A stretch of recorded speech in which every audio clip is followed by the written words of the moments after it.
Halo, saya Angga Yamuna. Dan saya Satria Budiarta. Saya Komandri Sandiarsa. Saya Gede Wandana Sasmita.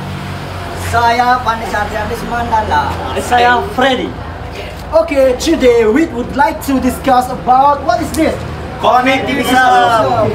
Now, Ya, so contagious, you make me feel so high all the time. Hey bro, aku baru saja baca tentang teori konektivisme. Ada yang tertarik untuk ikutan diskusi bro? Wah, seru tuh teman-teman. Ayo kita ini yuk bahas gininya konektivitas. Siap. Siap dong. Gas. Sama nih, tapi dulu konektivisme itu apa sih? Nah, Pandi lagi nih. Jadi, konektivisme itu teori pembelajaran yang menekankan pentingnya jaringan dan koneksi dalam mengakses dan memproses informasi. Kayaknya relevan banget ya di kehidupan sekarang. Iya betul, konektivisme ini lebih dari sekedar menyimpan informasi, tapi juga tentang bagaimana kita membuat dan menjaga hubungan dengan orang-orang dan sumber informasi. Bener banget bro, konsepnya menarik banget. Jadi kita nggak hanya belajar dari buku atau guru, tapi juga interaksi dengan apa namanya orang lain dan ya dengan teknologi, yang terpenting teknologi. Jadi semacam belajar kolaboratif gitu ya. Atau lebih belajarnya melalui jaringan. Ya, tepat sekali. Konektivisme mengakui bahwa pengetahuan terus berkembang dan harus siap beradaptasi dengan perubahan. Tapi gimana kita bisa terhubung dengan pengetahuan orang lain? Salah satu caranya adalah melalui media sosial dan platform online. Kita bisa berbagi berdiskusi dan terlibat dalam komunitas. Kan? Jadi bukan cuma tentang mengonsumsi informasi saja, tapi juga berpartisipasi aktif dalam proses belajar. Seperti itu. Sepertinya cocok banget ya kehidupan kita sekarang yang penuh dengan teknologi. Tapi adakah risikonya? Tentu saja ada. Salah satunya adalah informasi yang mungkin kurang valid atau akurat. Kita harus selektif dalam memilih sumber. Jangan membalik situs-situs yang Plus plus. Terus gimana caranya membangun jaringan yang baik? Ini Pandi, pertama itu konektivitas menekankan pada pembentukan personal learning network atau PLN, bukan PLN, di mana kita berinteraksi dengan orang-orang yang punya minat dan keahlian yang serupa. Artinya satu jurusan, bukan satu jalur, satu jurusan. Jadi lebih ke kualitas daripada kuantitas ya. Bener Mang, bener. Kita nggak perlu terhubung dengan semua orang, tapi dengan orang-orang yang benar-benar bisa mendukung pembelajaran kita itu. Tapi apakah semua orang bisa mengadopsi konektivisme ini? Sebenarnya teori ini lebih cocok untuk orang yang mana ya, yang terbuka terhadap teknologi dan memiliki kemauan untuk terus belajar.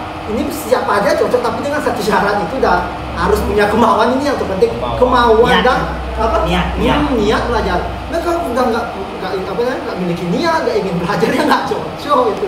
Tergantung niat kita sendiri. Jadi kurang cocok ya buat orang yang masih prefer belajar konvensional. Bukan kurang cocok sih Mang, dianggap itu ya gimana ya jelasin, tapi mungkin memerlukan penyesuaian lagi gitu loh. Konektivisme ini memberi pilihan baru dalam cara kita melihat pembelajaran yang ada. Dan tentu Mang, kita harus siap beradaptasi dengan perkembangan teknologi yang sekarang ini. Bagaimana dengan pembelajaran formal? Apakah konektivisme bisa diaplikasikan di sekolah atau universitas?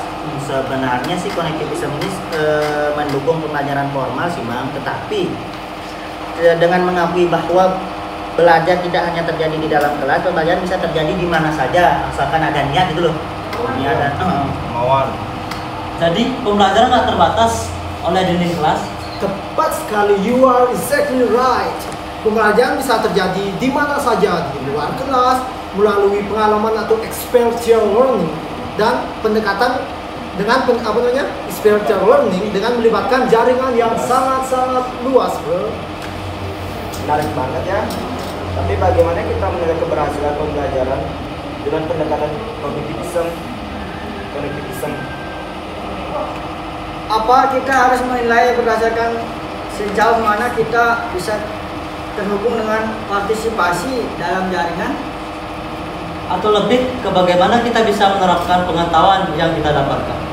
Konektivisme ini menggantungkan evaluasi pada kemampuan seseorang untuk memecahkan masalah yang ada, beradaptasi dengan perubahan sekitar dan berkontribusi dalam jaringan. Gitu loh. Jadi lebih ke skill ketimbang pengetahuan murni gitu. Iya, Fred. Kita dinilai dari kemampuan kita kemampuan dalam mengelola informasi dan memanfaatkannya itu dah tersebut. Ini bikin semangat belajar ya? Ya pastilah Pandi, kita jadi lebih merasa memiliki peran aktif itu loh dalam proses pembelajaran kita. Oh gitu kan ya? Iya, semangat kita jadinya. Aku jadinya pengen mencoba menerapkan ini di dalam kehidupan sehari-hari. Iya, yuk. Kita coba sama-sama. Ya, karena seperti yang kita tahu ya, teknologi sangat harus bisa gimana sih? Biar nggak kudan itu ya, karena kita hidup zaman modern, mau nggak mau kita harus mampu menyesuaikan diri dengan teknologi agar tidak tertinggal. Ini juga untuk kebaikan kita kok. Ya dari sekarang belajar ya. Oke, ayo lebih semangat. Kita kan hidup di zaman batu yang betul. Dulu lah, menggunakan magic belajar ini. Sip. Oke, ayo mulai. Nah, karena waktu sudah menjelang malam, karena kamu ditunggu sama istrimu, Asikmu sudah ingin bermain dengan bapaknya itu ya. Nah, sekarang waktunya untuk main. Oke. Saya sih pengangguran dan nggak punya keluarga di sini aja. Jangan maghrib. Saya mau sholat ya. Ayo. Jangan lupa ya. Terima kasih. Oke, thanks. You make me feel so. Okay, bro.